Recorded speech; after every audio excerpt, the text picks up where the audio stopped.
let's just start with when's the last time that you actually talked to Erin? Why does that matter? When's the last time you talked to her? Why does that matter? No, I'm asking, why does that matter?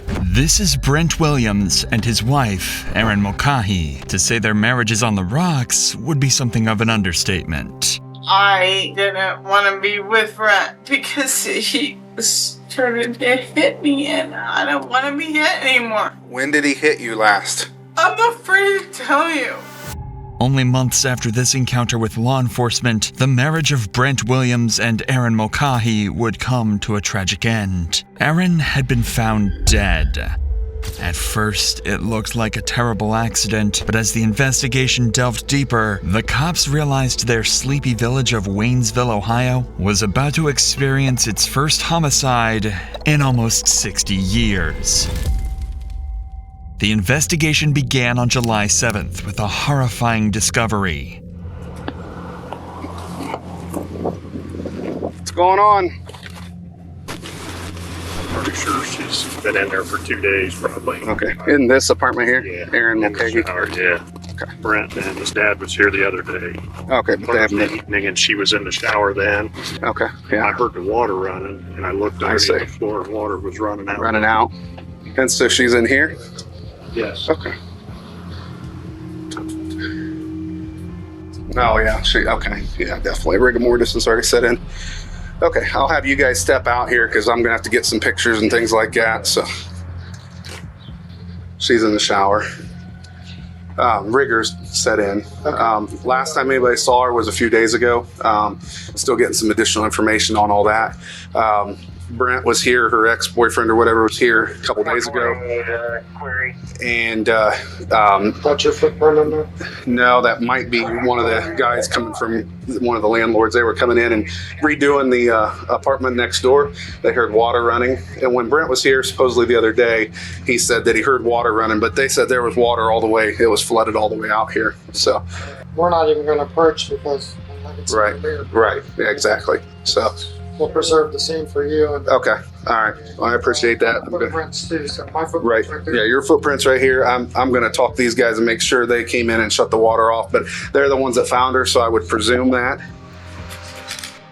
Erin's neighbors had become concerned for her welfare, as they'd heard water constantly running from inside her apartment. It could be nothing to worry about, but Erin's neighbors decided to call her landlord to voice their concerns. Erin's landlord called Brent to try and get permission to enter the house, but he didn't answer the phone. So her landlord called Brent's father instead, who arrived a short time later to help. But instead of finding a problem with the plumbing, they found Erin's body slumped in the shower, and the worst part, she'd been there for several days. It would be easy to assume Erin was the victim of nothing more than an accident, as there appeared to be no injuries, stab wounds, and no sign of a suspicious death. The officer knew Erin had been having problems with alcohol addiction, but he also knew her marriage to Brent was not a happy one, and there could be more to this case than first appeared. Yeah, I'm not sure what it is. I've got to get... Actually, you know what? I do know what that is. That's a nose hair from. Oh, okay. History of alcohol, alcoholism, and things like that. So, but I've got to investigate this as something beyond that because there has been domestic history and things like that. So, all right. Howdy. To try and get a better picture, the officer spoke to Brent's father, who revealed Erin and Brent's marriage was on the verge of breaking down completely. Let's just start, I guess, from the beginning. When was the last, prior to today, when was the last time you were actually in this apartment? Thursday. Thursday? And was anyone with you when you went in? Brent and I went in there. Okay. And what happened on Thursday? Brent needed to get his checks, X3 checks, out of there because he didn't know what Erin was going to do. Okay. And he wanted me to come along because we're witness. Sure. Makes sense. Go in. Yeah. We hear the shower running. We think she's in the shower. He gets his checks. We leave. Okay. We come out here. We run into Gina standing right out here. And we said that we told him exactly what we done. We went in to get them checks and stuff. And he said, I talked to Erin the other day. Who was this that you were talking to? The guy that owns the place. Oh, yeah. Okay. I gotcha. He said Thursday late afternoon, early evening, he said, I had talked to her yesterday, told her to get out. And that's about all that was said. Okay. He went his way. We did too. Earlier today, Brent went up and got some mail, and he said it had Erin's name on it. And he didn't want to bring it out here because he was afraid of trouble. Sure. Arguments. Sure, yeah. So I said, well, just leave it there. I'll take it out. Mm-hmm. We're on our way up here. Sure. And he calls me Okay. and said that he had to get in there. Okay. He told me about the water running, so he shut it off. Okay. Before you guys made entry, he shut the water off? Okay. So when I go in there, the door, the bathroom door's closed. I beat on it. I open it up, and I thought I seen her laying on the floor there through the glass door. Okay. And then Jim called, you got this. Did you actually walk into the bathroom? I did. You did? Okay. Okay. How long had they been split up, do you know, roughly? What is today, Saturday? Today's Saturday, yeah. Monday, yeah, of last week. I don't know for sure. Okay, so it's just been recent? Very recent? Okay.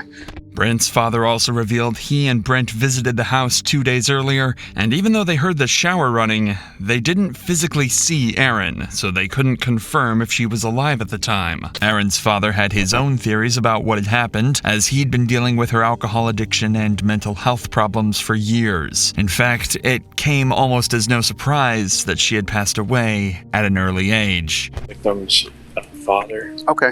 Okay. Okay. Nice to meet you. I've known him for years from church and stuff like that. Okay. And, he was telling me that Erin has had kind of struggled with alcohol, Yes. some seizures, Right. stuff like that. Is there? She was bipolar too? Bipolar. Schizophrenic? Yep. I remember her telling me that. As you know, I've been here I know many they've had times. issues going sure, on and it's on. been Yeah, it's I been know, back and it's an forth. ongoing Yeah. thing. Yeah. That's why I haven't been here. I told them, wait, when you guys get your act together, then Sure. we'll start acting like a regular family. Sure. Busting and fighting, I'm not getting involved. Right. Because there was one to get me in the middle of it. Sure. Yeah. Sure. Absolutely. But Erin's father also had a crucial piece of information that would help the cops trace Erin's last movements and try and solve the mystery of her death. And I know she'd had seizures on and off, but I didn't know that they were, how bad they were lately. I mean, Sure. she'd been having something lately. I just talked to her 2 days ago. You did? Yeah. On the phone? On the Okay. phone, so. Do you have date and time? A date we I can. could look on my phone. Okay. Phone, yeah. Okay. If we could get that, that'd be great. Okay. We're just trying to paint a picture as to how we got to where we're at right now. So. Right. I understand. It's entirely possible that Erin hadn't been taking her medication and had suffered a seizure while taking a shower, resulting in her untimely death. If Erin's father had spoken to her on the phone in the last couple of days, then finding out what time he made that call could help piece together this puzzle and determine a time of death. Hey, Brent. Can we talk to you for a few minutes? Yes, sir. All right. But luckily, Brent arrived on the scene and was more than happy to help the cops with their inquiries. At this point in time, everything's, fine, and we're just here to talk and try to get this figured out, okay? Yes. So that's why we're here. Let's just start with when's the last time that you actually talked to Erin? Sunday. Sunday? I moved out Sunday. You moved out on Sunday? Okay. Yeah. Was it kind of a heated argument or Nope. just Nope. she just said get your stuff and Nope, go? I And, did. Oh, you just My dad came with me. okay. Got my clothes. Uh-huh. Pulled out. Okay. Went to River State that night. Okay. All right. And did she say anything to you when you left or nothing at all? No, I just said I was very quiet about it. My dad was with me. He'll vouch that I got my clothes, didn't say a word to her, Sure. and got out. Okay. There's nothing to suggest either Brent or his father are hiding anything or withholding information. Brent seemed adamant that he entered and left the house as quickly as he could and didn't interact with Erin, other than by text message. But out of nowhere, Brent's father throws up a major red flag that's impossible to miss. Did you guys have any conversation Nope. after that? You hadn't talked to her at all since Text Sunday? her. Text her. Yeah, you Okay. can only read the text. Um, You're more than welcome. yeah, we can. Yeah, that's I fine. really don't bother me. Okay. Remember, Brent, I said don't volunteer. Answer questions, okay? Okay. Okay. This could just be a case of an overly cautious parent, as Brent himself seemed to have no problem cooperating with the cops, agreeing to pretty much anything the officer asked of him. One other thing that I would like to do, and here again, this is just to eliminate you from any wrongdoing. is I was wondering if you would be willing to give a voluntary DNA sample. Like For my swab, mouth. yeah, swab. I'm Yeah. willing to do that. Yeah. Okay. All right. Perfectly. That's absolutely perfect. So I got a consent form here. I'll fill that out and then I'll have you sign it, and then we'll just get a swab from your cheeks and it'll be done. It's pretty simple. It's pretty. Okay. If that's okay with Sounds you. like a plan. But when it came to giving up his cell phone, Brent suddenly seemed reluctant to cooperate. So are you saying that you really don't want to give up your phone at this time then? Well, I don't want to give my phone. I have no reason to give up my phone. You've seen all the information I got on my phone. Okay. I get calls. I might need calls from my parents. No, I understand You're that. cool. He's okay with that. Yeah, I mean, that's why we asked. I mean, it's, you know. I mean, I'm not trying to hide anything. I just don't want to give it up. Do you mind if I get pictures of those text messages? Brent's behavior aroused suspicion with the cops. It could be possible that there's something on the phone he didn't want the cops to see, but if there was, they'd have to wait to find it. So to try and understand Erin and Brent's relationship more, Waynestown police reviewed bodycam footage of one of the many times they'd been called to the residence. And just like this example from months earlier, the arguments usually started because of Erin's drinking. Hi, No, hi, how are you? what's going on? She left? She left? I didn't know what the situation was when she came back. I don't want to go to jail. She put me in jail once. And there she is, intoxicated as hell. Okay. You think you're drunk? I have drank Okay, yeah, I can tell. When did you start today? earlier today. I don't know exactly. You on any probation right now? No. Are you on any medication? I take trazodone for sleep. Okay. You taking it today? No. I tell you, I'm going to fix this issue. I'm going to my mom's now. Okay. I'm going to get out of here. That's why I called. No, yeah, and that's the right thing to do. You live here, right? We both do. We're married. So I'm allowed to live here. And he is, I would imagine. Mm-hmm. Yeah. Yeah, especially if my dad pays my rent. Yeah, there hasn't been any other than verbal argument. That's all. Been an argument. No, there hasn't been an argument. Okay. We That's why argue. you're here. That's why Okay. you're here before something happens. Okay. Well, I can't. I understand. I can't stay here all night I understand. and wait until. So what's the plan then? I'm going to get my stuff. And I'm going out. Okay. Are you doing that now or? Yeah. Okay. Okay. All right. Well, I can stand by while you do that. Can you do me a favor though? What's that? I know you're a busy guy and everything, but can you drive by here and listen up? Because last time I was up, there was a guy here, Okay. and I'm worried about my Who stuff. cares? And I'm worried about my stuff. Okay. If you and I are not being together ever again, leave me the hell alone. Have you filed for divorce yet? Today, I went to Despite Erin's threats, the couple were indeed together and separated again several times over the next few months. With nothing to go off, no forensics, and no solid lead in the case, the cops had no choice but to try and convince Brent to give up his phone in the hope that it cleared him of any wrongdoing, or gave them anything to go off. This encounter did not go as smoothly as planned. Man, How you doing? oh, it's been horrible. I'm gonna get a robe on. I got my pajamas on. Hello. Hi. How are you? Super. Are you looking for Brent? Living the dream. We are. Is he here? No, he's in line. Okay. Is he? Okay. Okay. Is there any way you could get a hold of him or have him come back down here? Because I'd like to talk to him again, if that's okay, real quick. Well, yeah, but it's not going to be real quick. He's in line. No, I understand that. Why are you wanting to talk to him again? Right. There's just a few more things that we'd like to talk to him about from, Saturday night when we talked and whatnot. Okay, you got me on it. Okay. You got his mother on it. Okay. You better come across with something, buddy, because I'm thinking my son's going to jail, and you better straight help me out on this one. And I'm damn serious. Okay. He's not going to jail. Okay. You sure of that? No, he's not going to jail. Okay. Then I'm going to call him. Yeah. No. Because I'm Is he about gonna ready be to fall charged over with here. something? Do No. what? Is he gonna be charged with something? No. We're still trying to figure out exactly what's going We're on. trying to get this figured out, okay? With no sign of Brent, the officers were left to deal with his increasingly hostile parents who were intent on questioning every step of the investigation. Because there are some loopholes that we're trying to get those loopholes filled up.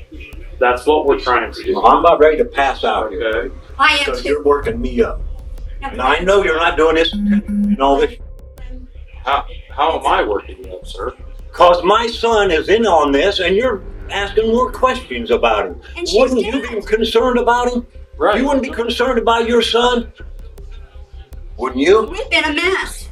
I understand that, and that's why we're trying to Come and get. sit down. That's why we're trying to get Come everything. on, we can sit figured out. down here. When I left down there the other day talking to you, I felt pretty good. Right. And then you come back and lay this on me. Well, And that fella right there told me the same, give me the same feel. Right. Well, and when what I tried to explain is all we're trying to do now is, whenever you have a conversation with somebody, you go back and you think, oh gosh, I wish I would ask this question, or I wish I. You say that when you come in. Well, You were secretive, like I gotta talk to him, and I understand that you got to talk to him, but you got to understand we're living through this. Sure, absolutely. well, I understand You that. got children, No, I do not. but you're lucky. The situation wasn't improving, and the cops' very presence seemed to be making things worse, with Brent's father on the verge of losing control. No, we're really all we're trying to do is fill in some gaps. We had some questions. You got pissing me off. Glenn, I don't understand why you're upset. I do. You're acting like you're going to try and put my son in jail. That's what I'm thinking. Tell me if I'm wrong. You're not. You're wrong. I am not. I have no intention on putting your son in jail, but I'm scared to death you are. we have an obligation to figure out what took place as well. And there's a couple more questions that we have for him. And the reason we came here is because this is where he is living. If he wasn't living here, we would go to where he lives. With the officers making no progress, they decided it was in everyone's best interests to back off and turn their attention elsewhere to search for the answers. The cops would get some of the answers they needed when the autopsy report came back, and the results were much worse than anyone could have expected. Erin had been strangled and had traces of blood in her mouth, suggesting she'd also been punched or struck with an object. So for the first time since 1959, Waynesville police opened a homicide investigation. Armed with this new information and a warrant for Brent's cell phone, the cops once again called on the Williams residence. And although Brent was home this time around, the welcome wasn't any warmer than their previous visits. Morning. How you doing? Okay, Wonderful. What can we do for you? So how you doing this morning? Great. Wonderful. Wonderful. Is this being recorded? All conversations I have are recorded. Yeah. So, okay.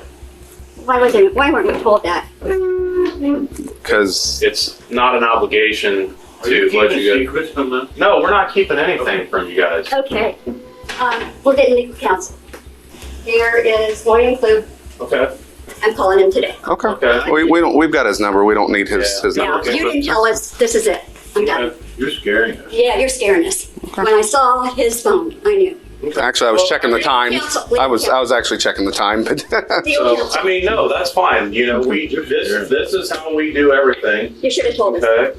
We're not obligated to let you know. I mean, It's been nice if you would have said that to him. okay. just like if you get pulled over on the side of the road, you're being recorded always. The cruiser cam and everything else. We're getting legal counsel, all three of us, That's absolutely not a problem. today. No problem. That's not a problem. You should have let us know that. Okay. No, you're not being fair. Okay. Well, that's fine. You're not being You fair. want to stay? I'm going to call Pete real quick. Yeah, that's fine. Okay. Why are you calling Pete? Hey, Yes, sir. Why are you calling Pete? Calling. Who you? I'm calling the other detective. He's got some paperwork to give to Brent real quick. Okay. No, I'm not gonna fill it out with that legal. No. That's No, it's not about filling it out. not a problem. I'll be right back. You guys are not doing us fair. You're not treating us fair, buddy. I can't apologize for coming here at 9 at night. Yeah, but I really can't. he said that this was not, he's not going to arrest my son. We are That not. could wait till today. We are not arresting him. Did you have anything else? One thing's for sure, all four of you has got me scared.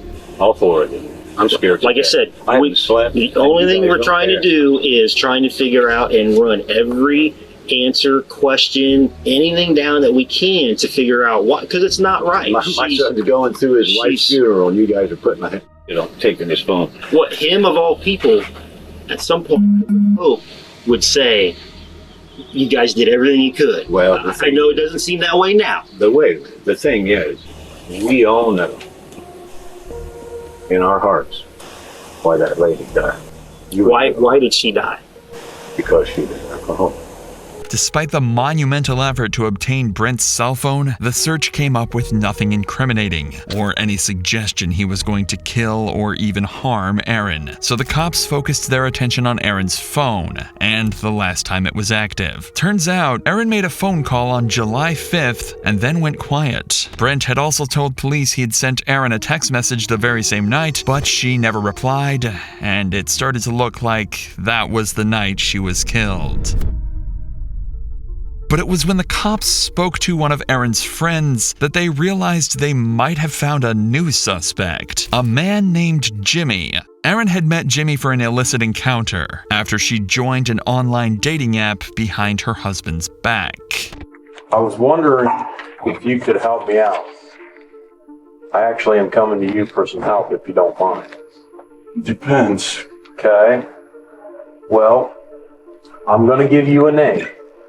And you're probably going to think I'm here for another reason, but I'm not here for that reason, okay? So can I give you that name? Erin Mulcahy. There's a very good reason the cops are being very gentle with their suspect, and that's because after he and Erin slept together, she accused him of assaulting her in an investigation that was still ongoing at the time. The cops could be forgiven for thinking Jimmy is involved and that he may have a motive to kill Erin, but Jimmy is clear that he didn't assault Erin at all and hadn't been in touch with her since. I don't know if you have heard that she had passed away. No, I didn't know. I haven't spoken to her. What I would like to know is how you met her. Online? Okay. Do you remember what dating website that was? Plenty of Fish. Plenty of Fish? Okay. Jimmy had been cooperative and provided a sample of DNA, so even though he was still on the cops' radar, they were confident he wasn't involved in Erin's murder. This left the investigation back to square one. But just when it looked like the case might stall altogether, the cops received information from someone who had become involved with Brent after Erin's death. And what she told the cops blew the case wide open. This is Tiffany, and she met Brent after they started chatting on a dating website. He wanted to meet up with me last weekend, and I kept telling him I had to work. Okay. Well, then he kept texting me and calling me, so I finally got back a hold of him. And then we were just texting. So we met yesterday over at Shawnee Reed Road. But he started talking about his wife dying. I'm like, okay, I thought maybe it happened, a while ago. When the more and more talked, I said, so how long did it happen? Oh, it's not been 2 weeks yet. So my first reaction was, are you serious? I mean, if my husband died and I'm a widow, I wouldn't be worried about being on these chat lines and doing this whatever, Her description of Brent's chilling attitude towards his deceased wife is a major red flag for the cops. But the worst was yet to come, as Tiffany single-handedly helped solve one of Waynesville's most brutal crimes when she revealed Brent's true motive for killing his wife. But the way he said it was weird as hell. What did he say? We were just sitting there, and he was talking about, he's got to get this on in his life. I said, we don't have to rush this. Even though I wasn't trying to be, I was just talking to him. I said, we don't have to rush this. I said, because you need to grieve for your dead wife. I said, most people are. He goes, well, I was done, I already grieved. He goes, I didn't even care before she died. I've been okay with this. He's like, I'm ready to move on. And then he's all happy about getting a check in the mail for her death. The way he said it, he was like, weird. He said, well, I'm waiting for a check in the mail. I said, for what? And he said, life insurance. And I said, well, he's like, yeah, I took one out on her. He's like, I knew she was going to die. I said, well, Did he say how much? $25,000? As if cashing in on his wife's life insurance wasn't evidence enough, Brent had taken out the policy only 5 weeks before Erin's death. Just as things couldn't get any worse for Brent, the DNA evidence cleared Jimmy of any wrongdoing, and this was all the evidence the cops needed to finally make an arrest. Hey, cop! Take it easy. He does go outside and get arrested too, all right? What the hell? I don't care what he's got. You're better. I'll tell you something right now, sir. All right, go. He did not do this. Correct. He did not. Yeah. Stop this! Come on, put me on your... First of all, you're arresting me when I didn't do nothing wrong. That's fine. Let's go. Let's go to jail.